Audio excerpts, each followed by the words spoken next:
was developed out of a vision from our local communities. It was years and years of hard work and advocacy.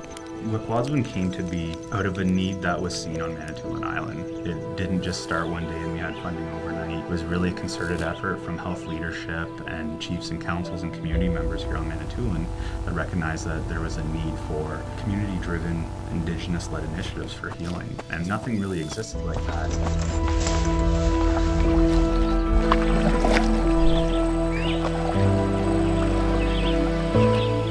The steering committee at that time was comprised of Chief Joe Harabaugh, Hazel Recollet, Stephanie Roy, Roger Bowden, and they'd done a lot of research to really look at what the community needs were, and working with the other chiefs as part of the United Chiefs and Councils of Nado-Nissing to really see what those gaps in services were.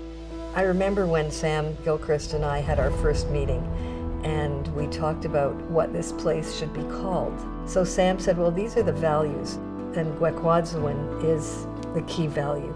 Gwekwaadziwin, when translated, means to be honest, and Miikan means road, the road to living a good life. Gwekwaadziwin Miikan is for people that are making that change, that they want to get on the right path, they want to live a good life. Gwekwaadziwin Miikan was really the game changer for me that unlocked the door through which I passed to freedom. I'm Karen Minden, and I'm the founding CEO of Pine River Institute. In 2011, I was introduced to Margaret Wente from the Globe and Mail, and she wanted to find out about Pine River. And she wrote a really impactful article. Subsequently, I received numerous phone calls from people who said, I want to start a place like this. Can you advise me? Can you help? One was a most interesting phone call. It was from Chief Joe Hare. And he said, I'm going to be in Toronto. Can we meet? I'd like to talk about creating something like this for my people. So he agreed that I would be the senior advisor to somebody who they would recruit to be the project manager. This was a dream of Chief Joe Hare's. He needed somebody, and the community needed somebody who was up there, because to come in and do the startup and leave wasn't realistic. I came on board in June of 2015, and a lot of work had already been done. They knew that they wanted to be Anishinaabe culture involved within the context of the program, education, treatment, aftercare, and then land-based healing. He embarked on this journey of exploring different treatment modalities and working with all of our traditional knowledge keepers and leaders here to try and create something that was inherently unique and opportunistic for Indigenous youth to partake in recovery. It took a lot of research in looking at different programs across the country to say, how did United Chiefs and Councils of Nado-Nissing want to develop this, and what was it that they truly wanted, and what did the communities want? Regular treatment programs just weren't working for the people here, and on Manitoulin we're blessed with beautiful land and very meaningful land, that we have a strong spiritual connection with those lands. Early 2018, we hired the remainder of our staff and did a tremendous amount of training and just getting ready, getting some different land-based sites ready, making partnerships with different local communities to utilize different land-based sites as well. We were trying to find a complement of personnel who had both land-based skills as well as some of the clinical modalities and understandings, and trying to marry them together and cross-train everyone. From our IT guy to our culinary specialist was engaged in the ORCA training, and all of our land-based specialists were involved in some of the clinical modalities, and we're all participating in cultural programming. So it was really a way to create a foundation of understanding and see the buy-in to the mission and the vision of Gwekwaadziwin so we could move forward in a good way and set the cornerstone for what we built from there.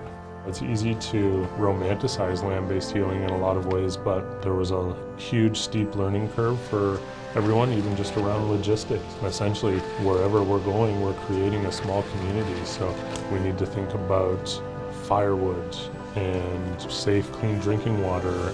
When you're constantly changing and moving, there's a lot of logistics that go with a program such as this, and we provide absolutely everything to our participants that they would need, all of the equipment, all of their clothing for 3 months. Essentially, we're running a small-scale outfitters project in a lot of ways.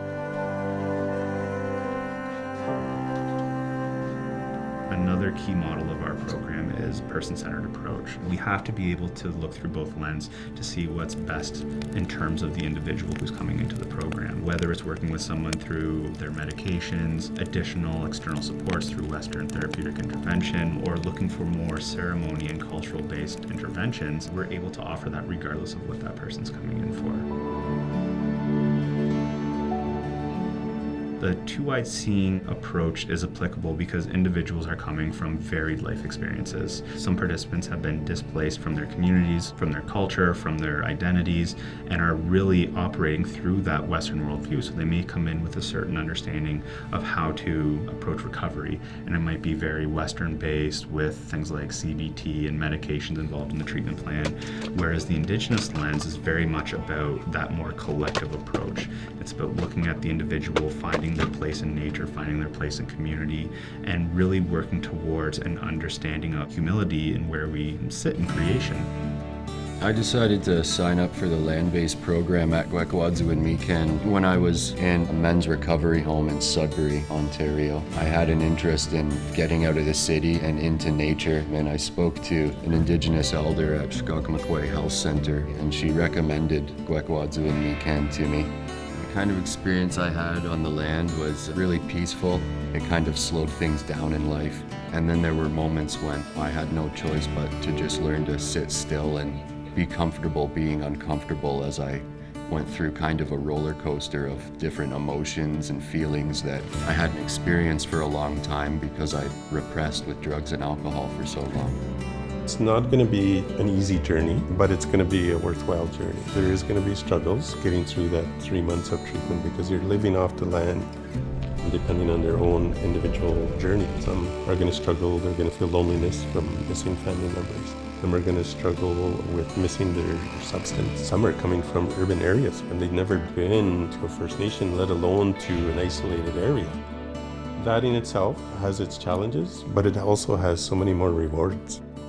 I started looking back on where I came from before I went to Gwek and when I first arrived and how timid and kind of frightened I was, having no idea what I was getting myself into. And then I started going through all of the good memories and all of the hardships that I experienced while I was there. That's when I realized the healing potential of the whole experience. And then finally experiencing this sense of closure. I just remember feeling and thinking to myself that I don't ever have to use or drink again. Land-based healing means a lot of different things to a lot of different folks. For us, we've experienced success, but we definitely see drawbacks to that as well. It can be tricky in a lot of different ways, so we're trying to come up with different methods and models to address those situations. For communities starting out, I would definitely say that community consultation or buy-in piece has been really integral. We've had amazing support and we're very fortunate to be able to access a lot of different incredible land basins and had a lot of different great community partnerships that have developed and spawned from different ideas or concepts that communities have had. We've created pilot projects that have turned into long-term funding opportunities as well, really trying to create those close ties and then create that circle of care around our participants.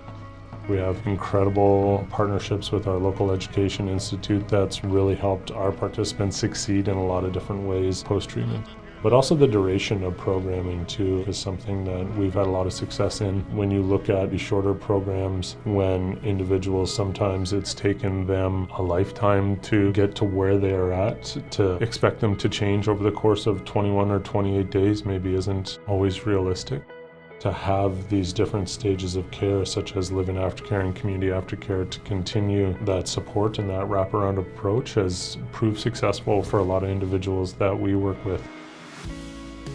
I think in a program like this, we're going to be learning for the rest of eternity as long as we keep operating, because many of those lessons just come from nature and the land themselves, as well as from our participants that we work with. A lot of the takeaways are trying to remember that we need to keep an open mind at all times because mental health and addictions is constantly changing. So to be able to keep up with the needs, we need to hear that from the participants themselves and the users of the system. Gwekwaadziwin's resilience and adaptability has been its biggest asset in terms of providing programming to our communities and youth.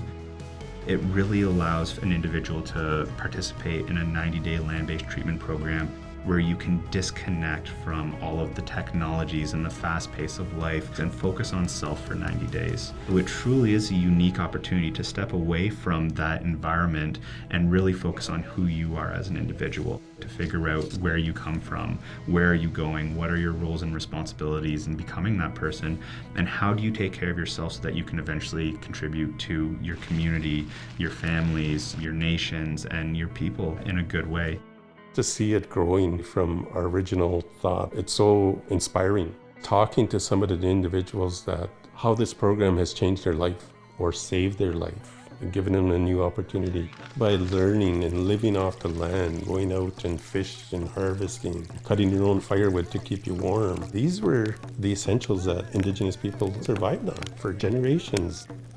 When I was living in addiction, I was often dependent on others in order to take care of certain needs of mine because all my time and resources and energy went towards fueling the addiction, whereas today I have the ability to stand on my own feet. And I didn't get to that alone. I had to get a lot of help while I was in Gwek and during the months and up to a year afterwards. I definitely feel more connected to my culture, the traditional ways. Being that I chose to stay on Manitoulin Island, which has a pretty dense population of Indigenous people, I've always felt close to home, connected to my people. I came out a person clean and sober and willing to do whatever it takes to continue to be clean and sober and grow in all other aspects of my life, but it also helped me to develop into a person who's not afraid to make a commitment anymore and stick through it.